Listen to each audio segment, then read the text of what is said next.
And I thought I'd just get us start with asking if anyone else has traveled to Ireland. So Anita, you've been there, and where did you travel to? Oh God, we kind of traveled the whole Isle, including Wales. Oh, okay. And Scotland and. All right, so you did the whole UK then? Yeah, basically.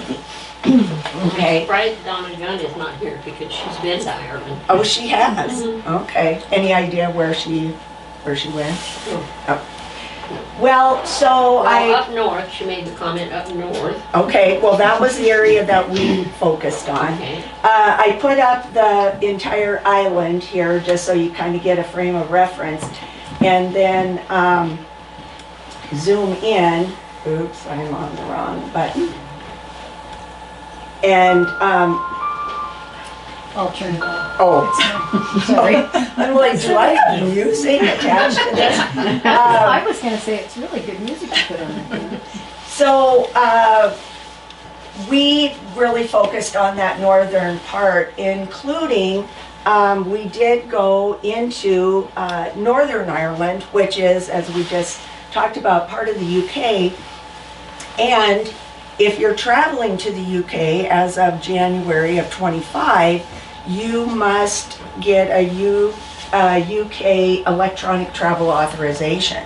And so relatively painless. We had to fill out an online application and then a small fee, and we obtained that authorization. But because we were going across the border, we needed to get that. We were never asked to produce it, but we had it in case. And then I just kind of starred the different areas that we went to. And I want to point out right here, Lusk is, where am I looking at it? I think it's right there. So just slightly north of Dublin. And we did not travel to Lusk, but we kind of thought maybe we would, while we were there. It just didn't work out. But to back up a little bit, kind of the reason for this trip, I grew up thinking I was half Irish. And so it's always been on my bucket list. But after doing DNA testing and that test with 23andMe revealed I was only 16.2%, but I was undeterred. So when Tina Carstensen suggested to me that we sign up for the Wild Irish Yoga Retreat, she didn't have to ask me twice. I was in. And anyway, and I was so pleased that it was much more than just a yoga retreat, that we really kind of did a deep dive into Irish history with some geology, Irish culture and folklore, and of course food. And I hope to share some of each of those things with you then tonight. So can you first explain, you had to have different permission to go to Northern Ireland? Yes, because it is part of the United Kingdom, whereas and the rest of it is not? No, it is the Republic of Ireland. So Dublin is the capital of the Republic, and Belfast is the capital of Northern Ireland. Yeah. So when you hear of the Irish fighting the somebody else? So that was predominantly, as I understand, in Northern Ireland. Yes. Yeah. So anyway, with that, we'll head into our stay in Dublin. So as I said, we flew into Dublin. We left Denver in the afternoon of June 8th. And then we arrived, we had a stop in Washington, D.C., and then we arrived in Ireland the following morning. And since Dublin Castle was in close proximity to our hotel, that was one of the things that we toured. And as you can see, I've written there, it was built in the 13th century. However, the English did rule parts of Ireland beginning as early as the 12th century. Then when Henry VIII appointed himself King of Ireland, that's kind of when all hell broke loose. He oversaw the beginnings of the land confiscation, Protestant colonization, and that. And of course, they weren't really happy with that. And so, inspired by the American Revolution, they did wage a rebellion against British rule. They were not as successful as the American colonists. So it took them another, well, maybe close to 150 years before they did gain their independence. And that came in the Irish War of Independence, 1919 to 1921. So this castle then served as first English and then later British, because they became part of the UK in 1800, I think. Yeah, shortly after that rebellion of 1798. Anyway, so they were housed here until 1922. So then that takes us into the interiors. I thought, could I have not taken a picture that had a flagpole right in the middle? I don't know, but as you can see, there's flags all the way, and I think I must have tried, but anyway. So you saw the gate in the courtyard, and then here is Tina and myself standing there at the grand staircase. And then there were apartments that, while the castle was built in the 13th century, they added on later, and they referred to these rooms as apartments, and we did tour them.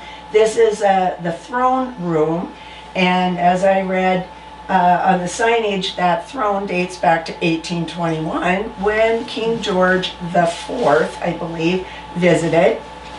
And then another picture I took was of the state drawing room, and that is used to this day to entertain visiting dignitaries.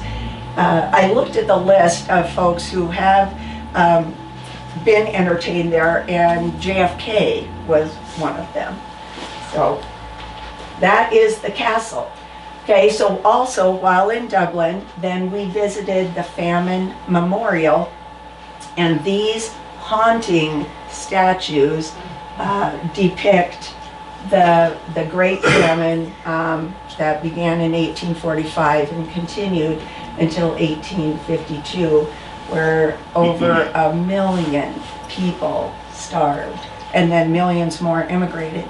And they said that during that time, the population declined from 8 million down to 4.5 million, and it's never really recovered. It's, I think, roughly 5.5 million, which is kind of interesting because the entire island is about the third of the size of Wyoming. So, but there is still a lot of wide open space there that we encountered. Anyway, I asked our tour guide, Tony, who you'll meet here in just a little bit, about the famine, and he was very passionate about it for good reason, but especially about the role that the British played in that. And according to him, he said there was plenty of food to go around to feed everyone in the country, that there was livestock, there were crops being produced, but it was all, for the most part, being exported to British soldiers who were waging war, colonizing in other parts of the world, leaving the native Irish to starve, because during that land confiscation, the Irish were then pushed onto the most undesirable, most unproductive plots of land, and basically the only thing they could grow were potatoes. And so when the blight came across Europe and finally reached Ireland, that took out their only food source. So really devastating. And I mean, I think we've all heard that, but to kind of be there and sort of live that, wow. Also at the Famine Memorial was this bronzed pair of children's shoes. And that is representative of, it's called the Walk of the Bronze Shoes. And it represents the 1,500 who were evicted from an estate in Roscommon, 100 miles away from Dublin. And of those 1,500, 1,000 of them were children who had to walk that 100 miles. And as I understand it, they got to Dublin, where most of them put on a ferry to Liverpool, and from there they immigrated to Canada. And so those shoes, there's 30 shoes that mark that trail to Dublin, and then there are more shoes in Liverpool, and then more in Quebec. I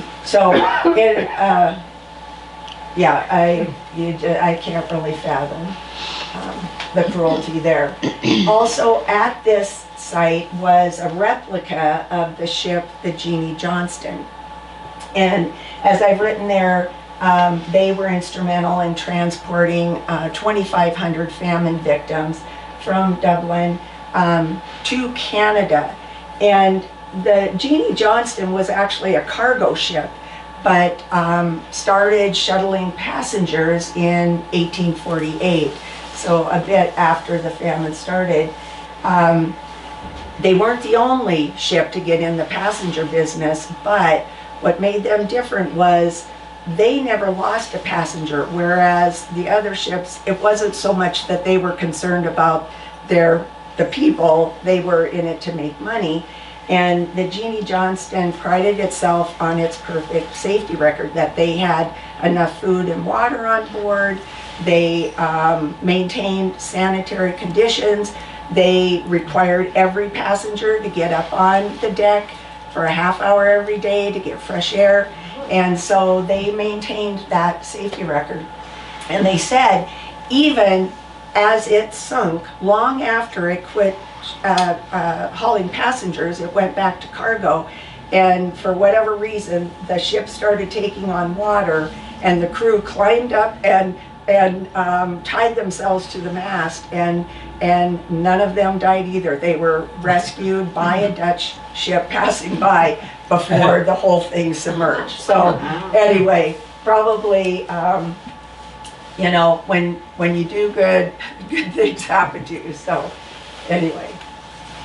And then some Dublin street scenes. It didn't really make sense to make a slide for each, so I'll just kind of combine them. One thing I want to point out, Tina there with phone in hand, looking at street signs, trying to get our bearings so we could figure out where we're going next.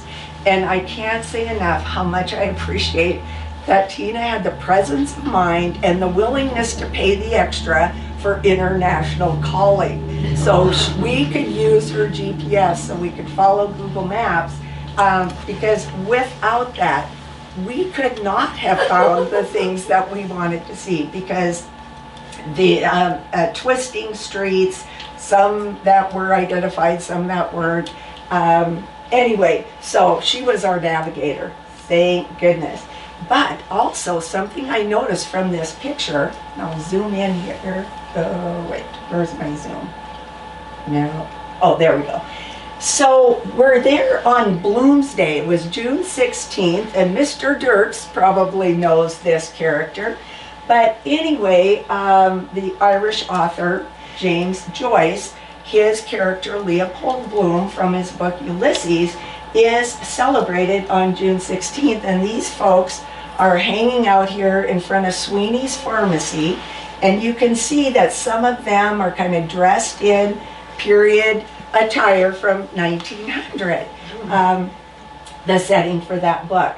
So, you know, we saw some people dressed kind of wonky like this, but honestly never gave it a thought until we were watching the news that night. And lo and behold, there was something going on. So there's that. And then my young travel advisors, my daughter, my great niece Autumn, who had been to Dublin, said, oh, you definitely have to go to Temple Bar, because that's where all the hot spots are. That's where the young folk go. So, of course, we took their advice, and as you can see, yeah, there's people milling around in those I was most taken with the beautiful floral arrangements that adorned the buildings. I mean, when you look like at this, all of this, down over here, I don't know if you can kind of see that, but just really a lovely area. And the other thing, it's so clean. For being an area with restaurants and bars, very, very clean. Also in that area is the Halfpenny Bridge over the River Liffey. I think we're all familiar with the River Shannon, but it is the Liffey that flows through Dublin. And Halfpenny, so named for the halfpenny that pedestrians were, the toll that they had to pay to cross the bridge. Now it's free to cross, and many tourists take advantage of that, getting their pictures taken on the bridge. And then finally, it seemed as though every intersection had some kind of a statue. And this one happens to be of Daniel O'Connell, who was dubbed the Liberator. He was instrumental in campaigning for Irish Catholics to be able to be members of Parliament. And so his statue is situated appropriately on O'Connell Street. And then the Whitefriars Street Church. So this was kind of an interesting stop. Tina and I had just had coffee at Coffee Angel, a cute little spot. And then around the corner, we came upon this church, just kind of quite by accident. And we decided to go in, and voila, we were there just in time for Mass. So we participated in the Mass and then kind of milled around. And I was kind of interested because this said it was founded in 1279. And the building did not look that old. In fact, it didn't even look like a church. I mean, I think we kind of walked by it and then realized, oh, this is a church, just in this kind of downtown area. And so I did a little research. It is affiliated with the Order of the Carmelites, and they did arrive in Dublin when it was a small walled city in the 1270s. And they remained on this site until the Protestant Reformation, and they had to evacuate.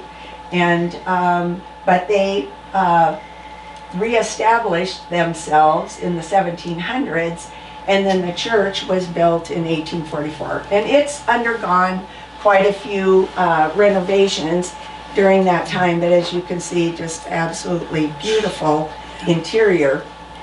And they also boast that they house St. Valentine's relics. And so you would think, well, St. Patrick is the patron saint of Ireland. What is the Roman St. Valentine doing here?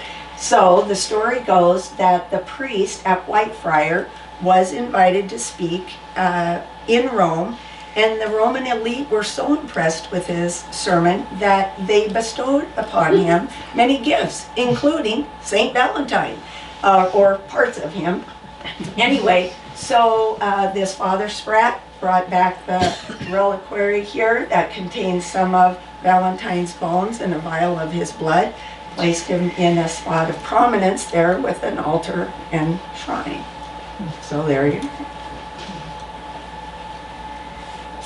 And this was interesting. So we went to the Lidl store, just a grocery store, a German-based supermarket chain, and we're able to see the foundation of a house that dates back to the 11th century.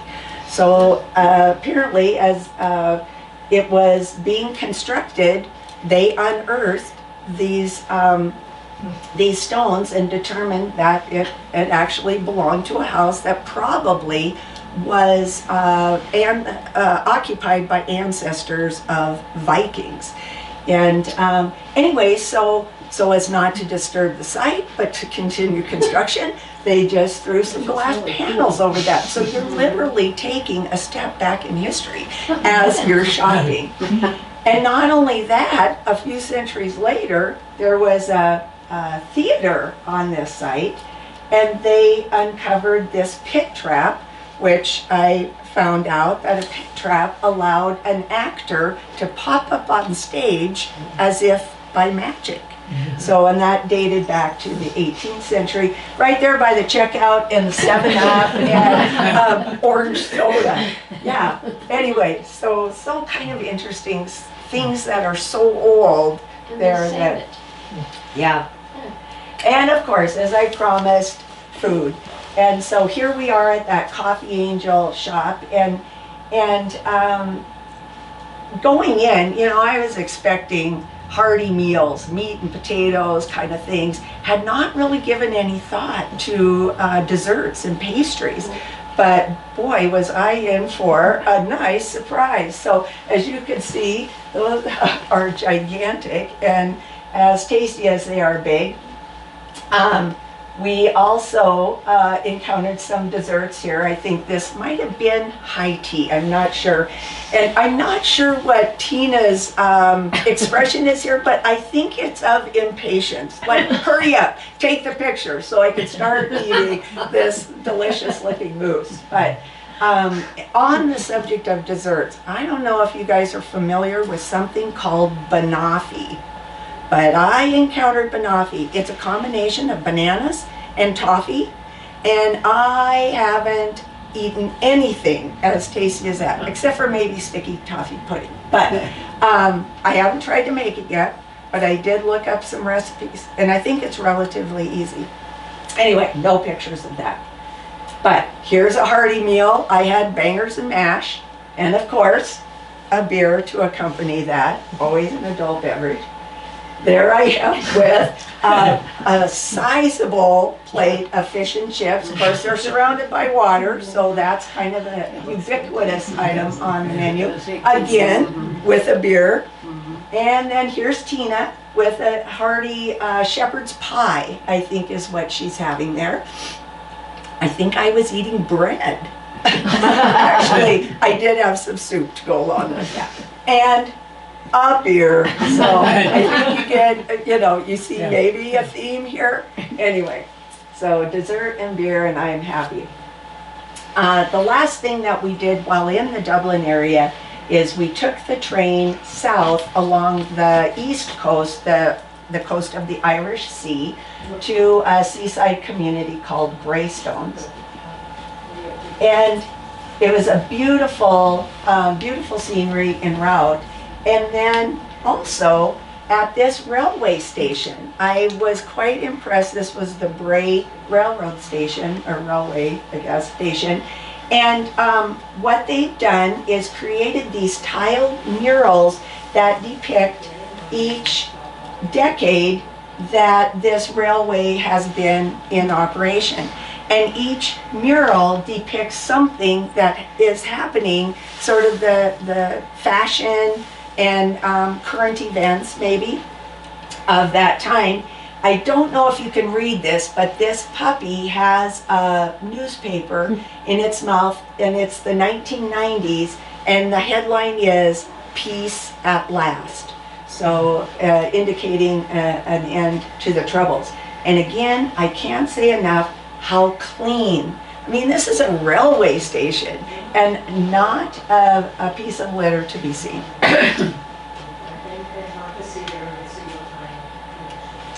Oh, and then our introduction to lawn bowling.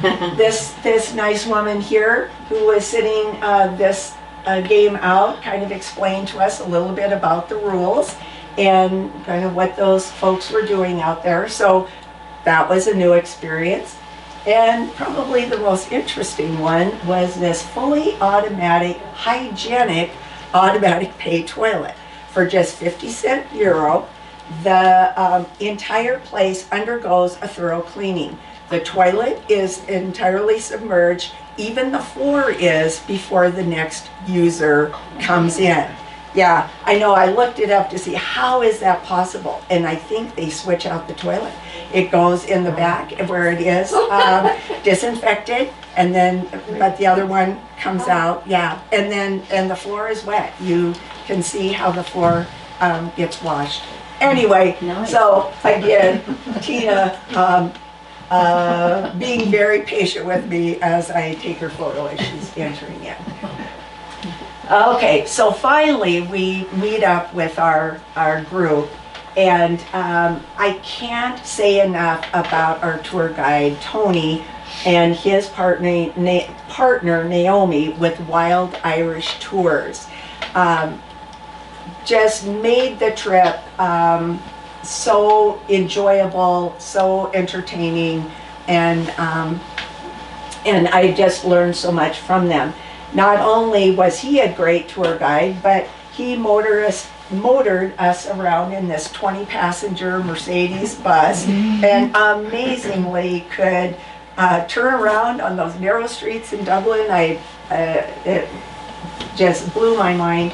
But always encouraging us to be fully hydrated and well fed, and he made sure that we stopped, had plenty of breaks to use restrooms along the way, all the while regaling us with stories of Irish history and mythical folklore.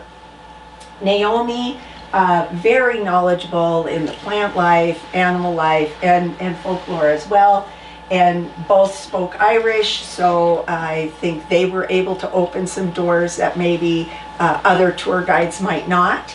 But anyway, and little did we know she was also a song leader. So you'll get in on a little bit of that right here.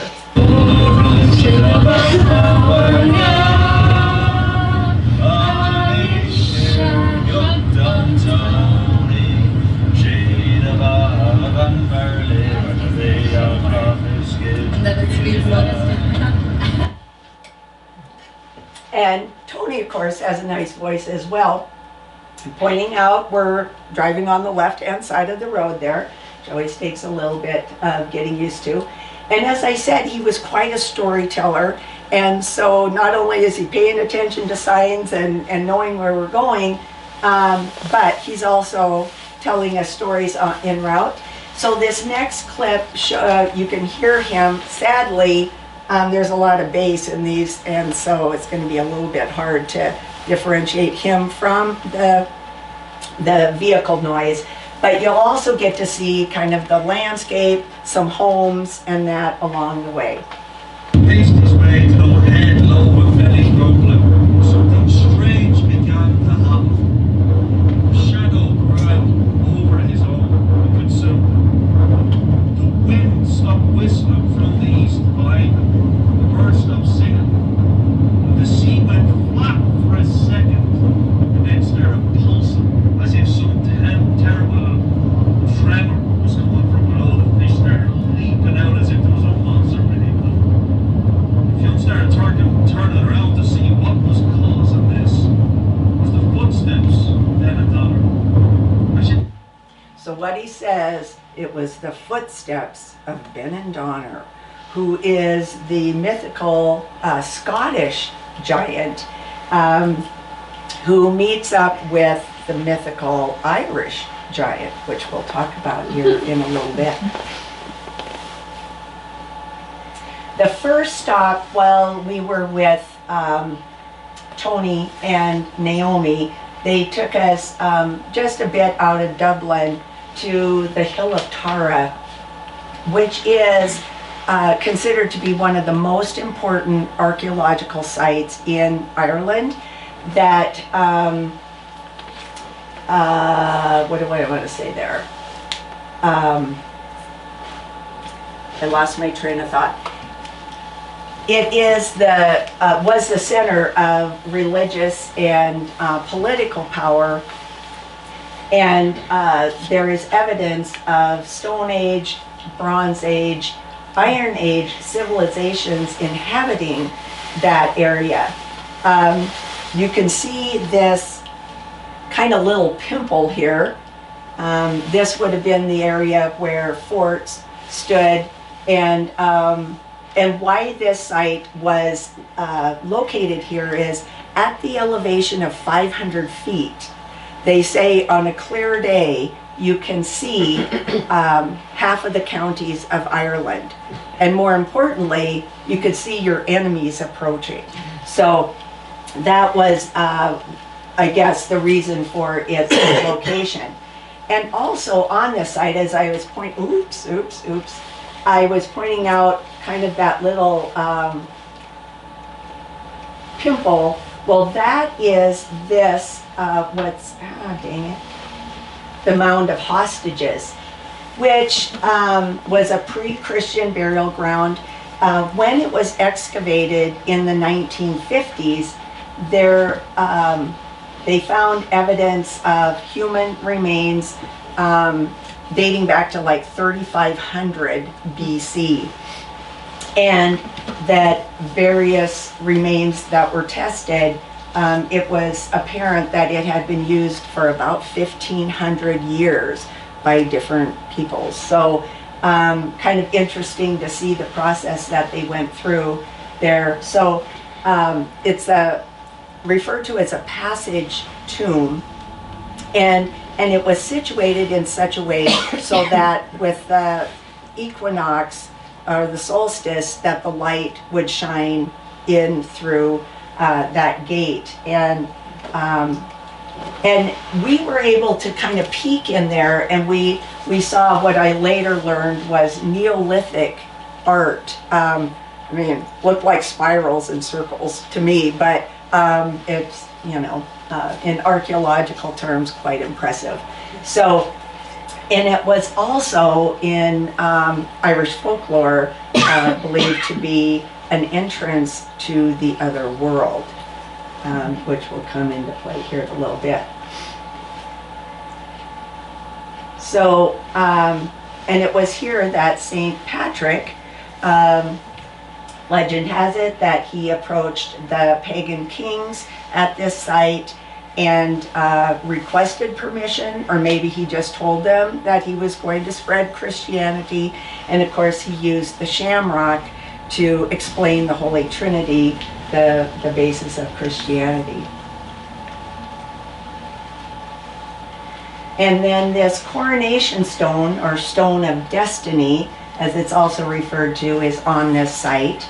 And legend has it that when the rightful king touched the stone, that it roared. I also read where it screeched, but I don't know. I think roared sounds better.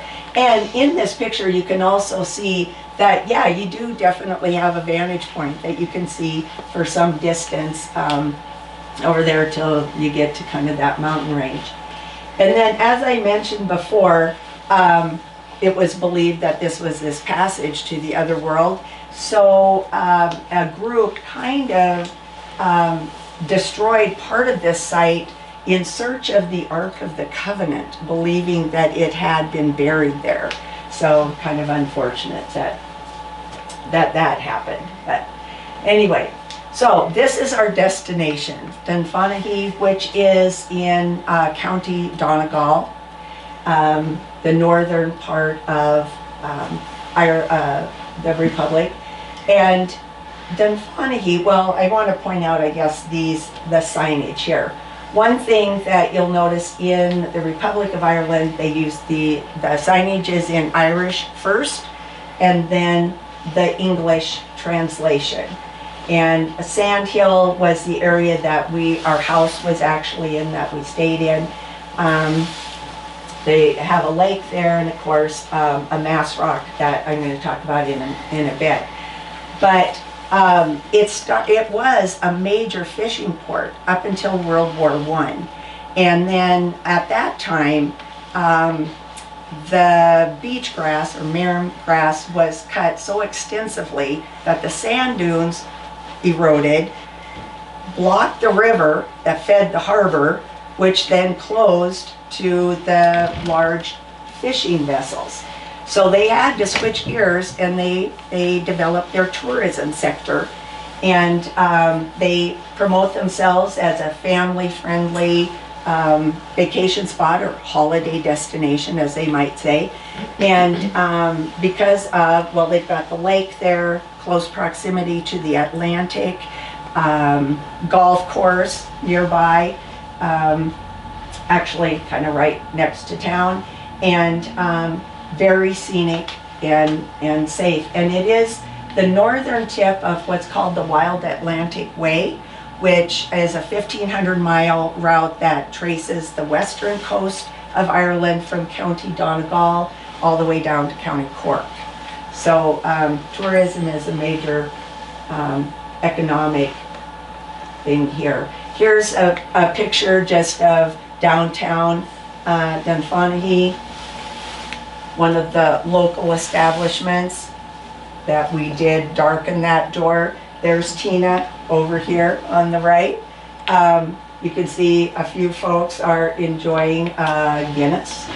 I believe I was not in that picture because, as our tour guide told us, when you go to the pub, you need to chat up the local folks. That makes the experience so much richer.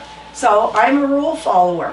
So I chatted up some folks. Turns out they were teachers letting their hair down end of the school year and celebrating one of their colleagues' retirement. So missed the picture, but got in on some good conversation. And then the Mass Rock. I did not know this. I'm not sure if you can read that, but it says the Sandhill Mass Rock, one of the parish mass rocks on which priests celebrated Mass during the 2 penal centuries. And so during the 16th and 17th century, I'm not getting a battery low. Anyway, as I talked about before, land was confiscated, their rights were taken away, and then also they were forbidden from practicing their religion. But Catholics, being tenacious, the priests would celebrate these clandestine masses in the areas so that they were still able to practice their faith. And always sheep. These critters were grazing right there in town, very close to the golf course. I don't think they were on the golf course, but very close to it. And then, as I said, it's promoted as a very scenic area. This is called Hornhead. There are 600-foot cliffs right over here. Oh, shoot, darn it. Hit the wrong button. Dang. Anyway, right here. And then there's also a watchtower on that, which I took that picture of the sunset kind of framed in the window of that tower. All right, now to our retreat. So this was our Sandhill house, the headquarters for our yoga retreat. Here is our yoga instructor, Tammy Thompson. And Tina had gotten to know Tammy when she lived in Tampa.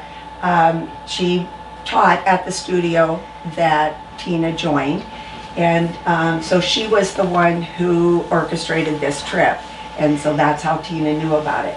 Here's our chef, Ellen Maeve, and she provided us with plant-based meals throughout our stay. And there she is showing off that evening's meal, which these are a meatless meatball, and I don't know what was in them, but they were delicious, as was this gravy. We had been out on a hike, and we came in and that kitchen just smelled wonderful. And always, you know, great presentation with all of her food. And as you can see, so breakfast, we always had some kind of a smoothie and fresh juice, and then hearty breakfast to carry us on our way. This was a vegetable lasagna. I think this was another breakfast. And then over here we are dining in this enclosed kind of atrium. That's where we had all of our meals. It was great for conversation. The scenery, of course, was beautiful, and just a very nice vibe. And we were treated for an evening yoga nidra session with the music of Ruth Corey, a harpist from Belfast. And she provided just this beautiful, soulful music, which literally brought some folks to tears. It was amazing. And then you can kind of see our yoga room. There weren't many pictures taken in there, but that's what it looked like. So our first hike with Tony and Naomi, and longest hike, it was 10 miles. And this took us to Northern Ireland, almost the most northernmost point of Northern Ireland. And something when we first got there, I just thought, this reminds me of Devil's Tower or Bear Lodge, and just pretty fascinating. So the research I did, I don't think they were formed the same. They had some commonalities, but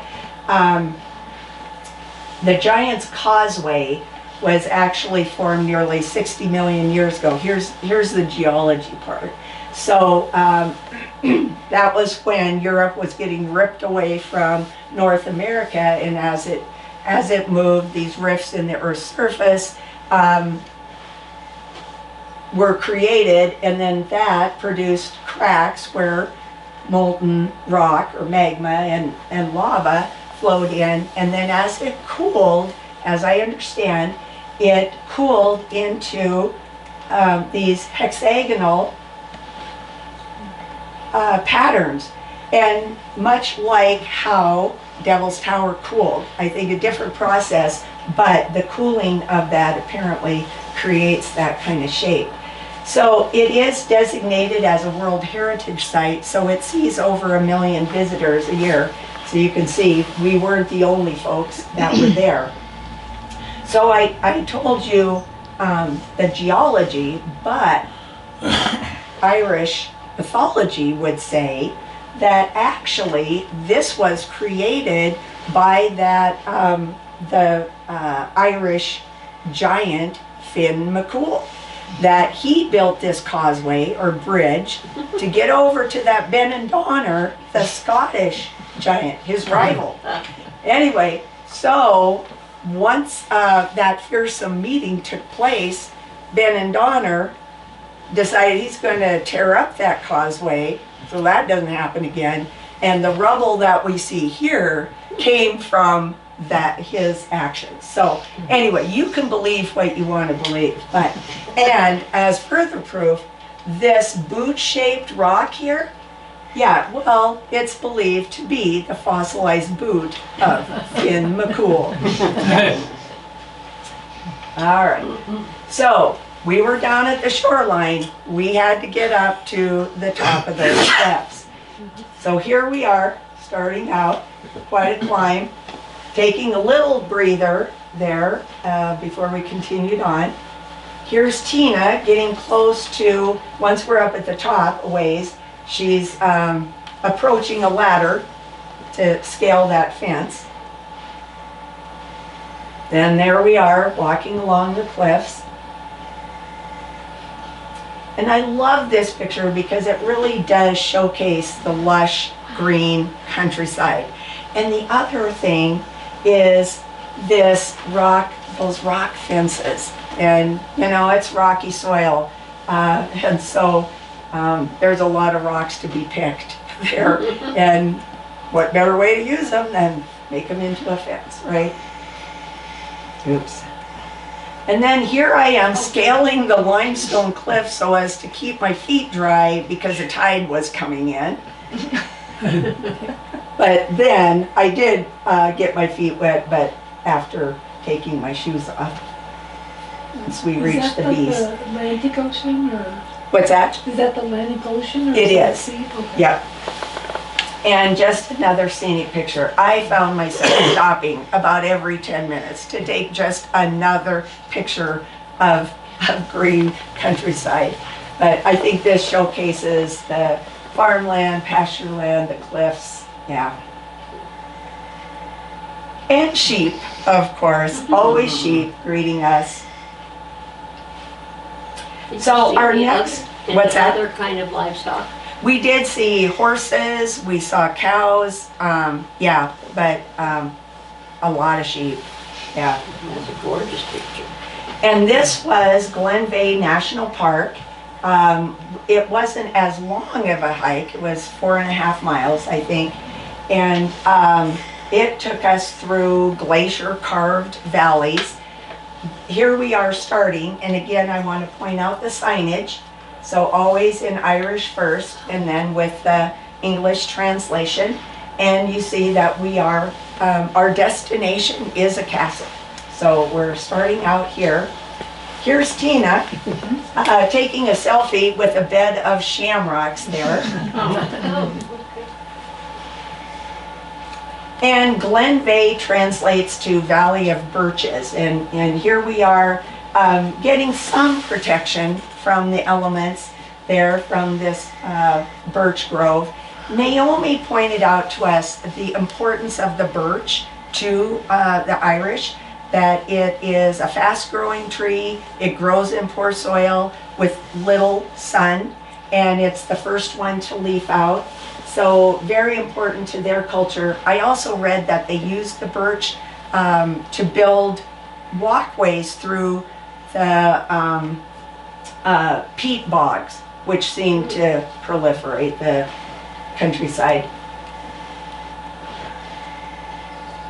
And then here we are again, picture of that valley and then the lake in the background. And I wanted to point out this foxglove right here. So Naomi, our fearless leader here, had just told us like a folklore story around the foxglove. So that was kind of interesting. And since Tina is kind of obscured here, I decided to throw her in over here with this walking stick. Now that's a walking stick. In front of that birch grove and then those moss-covered rocks. So kind of a nice setting. So Tina, those don't look like birch trees from here. Is it? I think these are birch. I know we saw sycamore also, but I think these are birch. But they don't have the whitish. No, because I think there's like silver birch, and then the other thing is it was wet. You know, it had been raining all day, and while, you know, when in Ireland, you like here, you walk in the wind or you don't walk at all. I think same there, only with rain. Another just kind of scenic picture that I had to take. And then here I am trying to get my poncho untangled so I could cover my backpack because it wasn't waterproof. So, and Tina captured that. And here we are to our destination, the castle. So again, just beautiful foliage. Everything wants to grow there, it seems. So here is Glen Veigh Castle, which actually turns out to not be a castle. It was a mansion built relatively recently, I mean 1870s, by a fellow, John George Adair, Black Jack Adair as he went by at times, and he has an American West connection. So, but before we get to that, not a particularly nice guy. I read in the literature there at the castle that shortly after he acquired the property, an estate of like 28,000 acres, which I think translates to a little over 11,000 hectares, if I'm saying that right. Anyway, there were tenant farmers and their families living on that estate, which he promptly evicted, so that left about 250 people homeless. Anyway, but back to his American West connection, he set up a brokerage business in New York that he later relocated to Denver. And while in Denver, he encountered the cattleman George Goodnight, which that's a name you might, some of you who have been a part of the book discussion series, Debbie did the American West about 3 years ago, and Charles Goodnight was, you know, mentioned in several of those stories. Well, they built the J.A. Ranch in Texas. And And so after he died, his widow, Cornelia, continued to maintain the Glen Bay property, and she also held on to that ranch. And anyway, it's still held by her descendants. And so it is on the National Register of Historic Places as the longest privately owned ranch in the Texas Panhandle. I think I said that right. So anyway, does kind of have a connection to us. This property was then purchased by the government in 1975, I think, and then it was turned into this national park in '84. And the last private owner, a fellow from Philadelphia, I believe he gifted the castle to the country and much of the furnishings. And then they were able to open that up to tourists like me in 1986. And so we didn't stay there long, but I did capture a couple of photos of just the interior. Thought this antler adorned mirror was kind of interesting, and sort of a Scottish plaid, I guess, going with that idea of the, oh yeah, it was to resemble Balmoral Castle. And so I think that's what it was that for. And I thought this was interesting. So these are shells that are maybe kind of plastered over or as a design on the wall. And then of course the gardens. And our last hike was to the western coast near the town of Ardara, where I purchased this sweater, I might add. And this took us to the beach, these caves, and to Asaranka maybe, waterfall.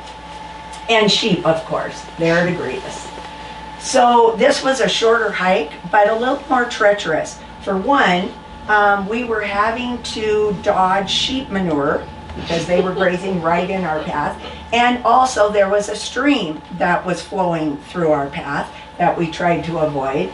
But we encountered, of course, beautiful foliage. I think this is fuchsia, and that we're seeing here. Get a little bit of a close-up on that.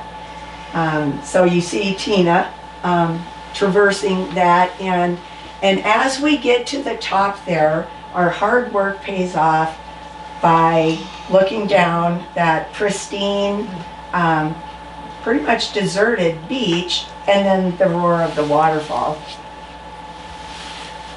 And of course, more sheep.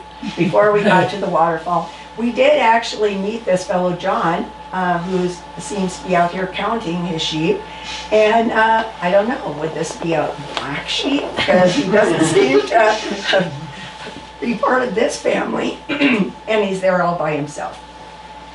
Anyway, here we are, Tina and I, doing the tree pose in front of the waterfall.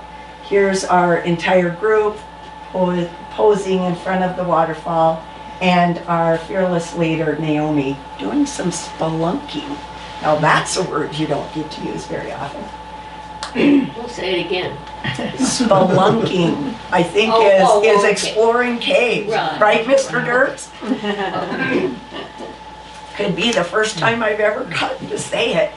Okay, and then probably the highlight of my trip, and yes, this is coming to a close, was being treated to an audience with this Irish storyteller, Ethne Gallagher. And so after we left the waterfall, we walked to her house, and she greeted us, welcomed us into her home, served us tea and homemade scones, and then once we were all situated, she treated us to a story, which involves that mythical giant, Finn McCool. So I'll get that playing for you here. Oh dear. And there is my,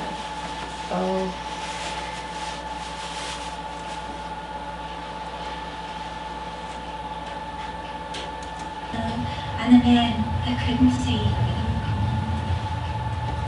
But after a while, Oscar, son of Oisin, son of Finn, son of Cor, he saw a wee light flickering away in the distance. And when Finn McCool heard this, he said that the light had to be coming from the house, and that they should draw towards that light, for there they would be sure to get food to eat and shelter for the night. So, just a lovely voice, right? And a lovely person. Turns out, I think she told me, after much delving on my part, she had a doctorate in medieval, what am I trying to say, literature. Turned out from a conversation she had with someone else, she was a competitive marathon runner with a very impressive time, according to one of the marathon runners in our group. But just very, very humble. And I want to point out, look at the scenery outside of her window. That's the mountain, hill, whatever, that we just traversed to get to that waterfall. And so following this, then, we took the picture, and she's also a published author. And so she had written this book about the mythical mermaids that I think they call the silky in some circles, but she didn't refer to them as silkies. But anyway, quite a few of us did purchase that book. And I want to point out also, this gal right here is holding what they call a St. Bridget's cross. And St. Bridget's Day, it's a D, not a T, St. Bridget's Day, is celebrated, I think, February 1st or 2nd to kind of herald the beginning of spring. And this cross was made by Naomi, our tour guide, out of a piece of grass, or several pieces of grass that she picked up, and she just whipped that out while we were there.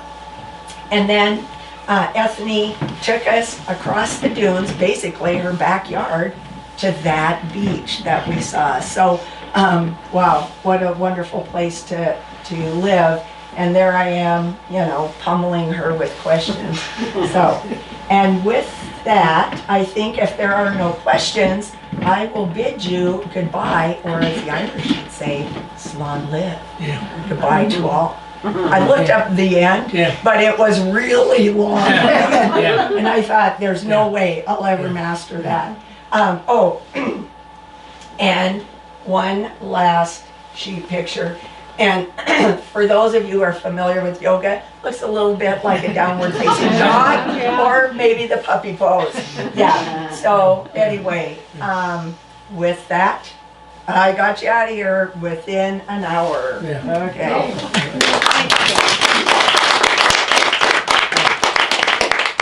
About the sweater, is it wool? It is wool, and it is wool that was grown, as I understand, and then the sweater was actually made in County Donegal.